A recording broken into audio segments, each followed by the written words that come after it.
David, nice to see you. Dive in with maybe the fitness sort of situation. I'll throw a few names at you. Danny Bart, where are we with him? Obviously, we picked up the hamstring, I think it was, after the Bristol Rovers replay. Yeah, he will be back in training next week. Miss Saturday's game. Is working with the fitness department very well. Everything is progressing like expected. We'll be back in training beginning of the next week. And Johnny Rowe is the other one who will miss because of broken hand the Coventry match. But he looks like that he is back in training next week as well.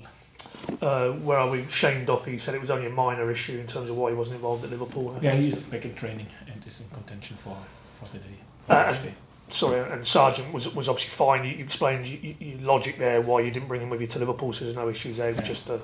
Same with him, back in training, in contention for Saturday.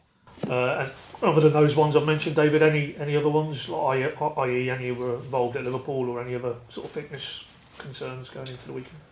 No. These are the only two players who will miss Saturday. Everyone else is fit, healthy and in contention for Saturday.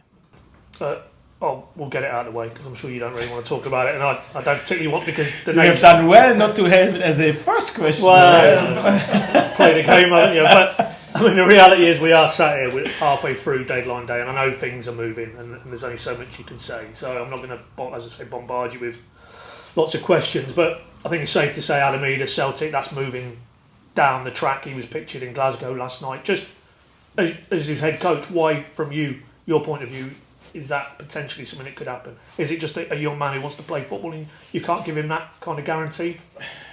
To be totally honest, buddy, the deals are not done.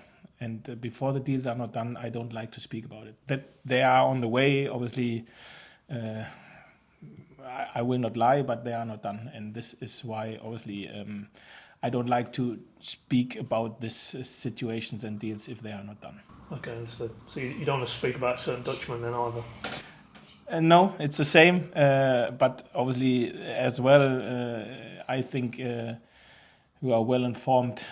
Your sources are well. So I think the thoughts are going in the right direction. But as long as the deals are not done, I don't like to bring myself in a difficult position and speak too much about it. And this is why, unfortunately, I can't say anything before the deals are not done. No, I understand that. Yeah, no problem. But one player I did ask you about her in the window, and you said ideally with the numbers you like to keep in and around the group. But Poeta, could we potentially see him go out for the deadline? This is the same. It's likely, but it isn't done. And if it gets over the line, maybe we can speak about this as well. Yeah, I mean. Would it be safe to say then, zooming out a little bit? I mean, it's not going to be overly busy now from here. Then there's the deals that are there to be brought over the lines, but in terms of from that point outs or ins, it's going to be pretty controlled. Do you think from here between now and the deadline? Yeah, I think so. I have the impression in general the window is a quiet window this winter. My feeling is it a little bit depends on the financial fair play rules where especially the big spenders look after themselves. So not a big surprise for me. I had the feeling the whole window, and once the window is closed and we know what happens, because we experienced last summer as well that the last 6 hours can be just crazy. Hopefully will not be this case, but nobody knows, and this is why I hopefully can be as relaxed as I was in the past in this window, and then we look how our squad looks like. That is an interesting parallel you draw, because it did go very crazy, wasn't it, in the summer window, around about this time of that window. I mean, as a head coach, are these nervous hours on deadline day when you might have your plan and you might be thinking that's the way it's going, and then something comes out of nowhere, and then you have to maybe consider options that ordinarily you wouldn't really want to get involved with? It's clearly a distraction, but can it be a nervous few hours on deadline day at this stage? Yeah, to be fair, I'm long enough in this business and I'm experienced enough that I know that it can happen. Last time it was even the night before the away game against Rotherham, so it was something I experienced the first time as well, that I traveled with the squad and when we went to dinner, the squad looked different rather than we had breakfast on the next day. So this was a destruction. This is a truce and nothing where I was not used to it. So we will see. Obviously, I know that Ben and his team is working very hard behind the scenes to be prepared for every scenario, and this is exactly where I believe in as well, and we will see what happens.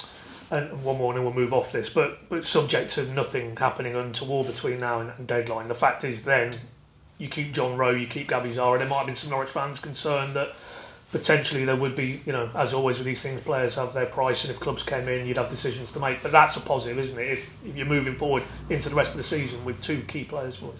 Yeah, of course. If this is the case, what I hope, this is the truth as well. I think this was a big statement for us to make this happen, and then obviously we will go forward. But it's the same with outgoings like with incomings. As I said before, I'm happy when the window is closed and everything is very calm afterwards again. Understood. Okay, so full week on the training pitch this week. That's a little bit of a luxury of late, given the Christmas period, and even then post-Christmas. The extra FA Cup game and the Leeds midweek. How have you used that week this week? Is it more getting a bit of recovery into the players, or have you been able to do actually a little bit of work on the pitch? Both, to be fair, because obviously some players get used a lot, some players a little bit less. But from today, everything was focused on Coventry to get our head around how we like to attack and defend against them. Luckily, as I said, apart from these two guys who can't be involved on Saturday, everyone is healthy, fit, and desperate to play. And this is why we're happy to have a clean week in this week, even if it was a quite short one, because we played Sunday against Liverpool, but it was a clean week, and we used the time to prepare as good as we can for the Coventry game. I do recall you said, I think it was after the game against West Brom, where your side have won the game and played very well, that had a different feel around it, that game, because it's a team who probably are in the same space in terms of would have the same promotion aspirations. Can we put Coventry in this category as well? They're clearly a team who would hope to be in and around that top six. Yeah, for sure. And Hull as well is this category. Southampton, Leeds, I think especially the last 4 or 5 teams which we faced were all in this category. Coventry, a top team offensively, super good. Good quality individuals as well, and a very good idea. Play with a lot of freedom, only got beaten once in the last 13. I think this shows the freedom which they have at the minute and the confidence which they have, and it's a big test like we had in the past. We really have to be on our best, very focused, very concentrate in all departments, to be fair, but especially at home we have a lot of confidence and believe in ourselves as well, and it will be a super good test for us, another good one, and hopefully we can get a positive result. What type of game would you think, because my mind goes back to the 2 games you played them at their place, that away win early on when you took over, and it was a very open game, and it was the same really, even though it was a draw this season, but they seem to be an opponent who will, in the right scenarios, allow you maybe to open up and make it a bit more of an expansive type of game. Yeah, we will see. I can imagine that it will be a good football match, tactically and technically as well, with 2 teams who like to win.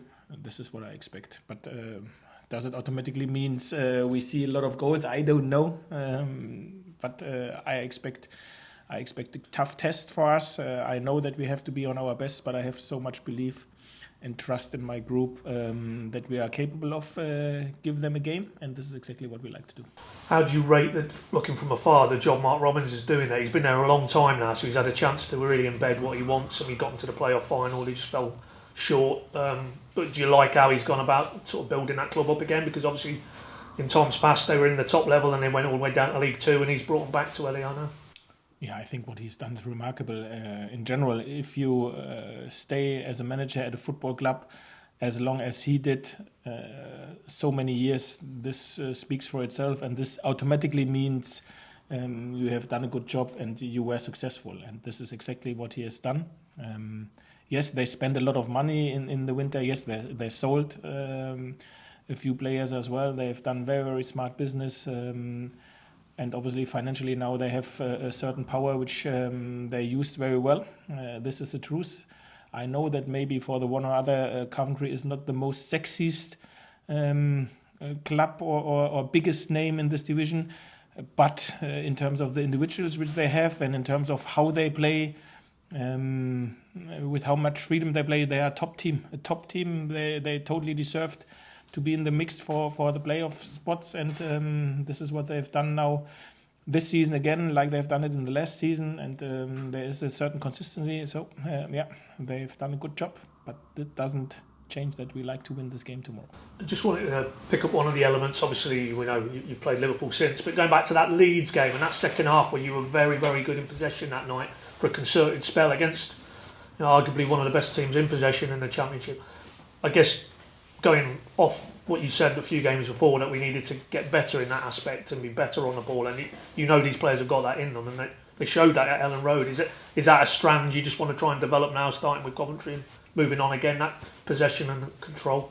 Yeah, for 100%. As much as we respect Coventry and our opponent, we have to make sure, and we will make sure, that we stick to what we like to do in ball possession and without ball possession. And the players, I think, have done good steps in recent months defensively and in recent weeks offensively as well. And yeah, we keep pushing, we keep going, we keep growing. And now with a lot of important players for us back in training as well. And this is exactly why I have so much trust and belief in this group, because they've done so good steps in recent weeks and months. And hopefully we will continue this, and this is exactly our aim. But on that day, I mean, after the game, you did say, while the possession you were very happy with, you didn't quite have the clinical edge that night, you know, in the final third. How do you marry the two together, do you think? Is it just individuals? Is it just with each game that you kind of tip more in that direction, that will just come naturally? How do you marry up the possession with very, very decent in the final third as well? Yeah, I think first of all you have to address it. Speak honestly about what you can do better and what you have done well. So we were not clinical against Leeds in this moment. Against Liverpool, we were very clinical. We scored 2 goals. I feared only Fulham scored 3 goals at Anfield, and we are the only one who scored 2 goals. So there we were very clinical with less ball possession. So it's always a mix. I think the most important thing is not to get too much driven away by good performances or good ball possession. Address as well what you have. Maybe be able to do better. And against Leeds it was a certain area, against Liverpool it was the other one, against West Brom it was the next one.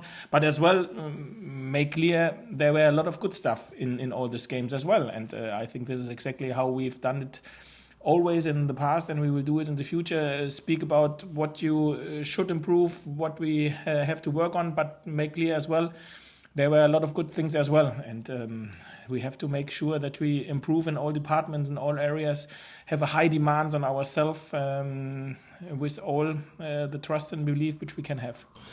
Final one, I mean, does it? I mean, you touched on it already. I mean, you played Hull, Southampton, West Brom. Now it's Coventry, Leeds as well. You've got, I think, Watford pretty soon as well. Does it feel more like it's a continuation of playing teams that are in and around you, or does it feel now this is almost the start of the run-in and you can't afford to be losing ground to them type of teams? These games feel bigger maybe than earlier in the season, given what's at stake.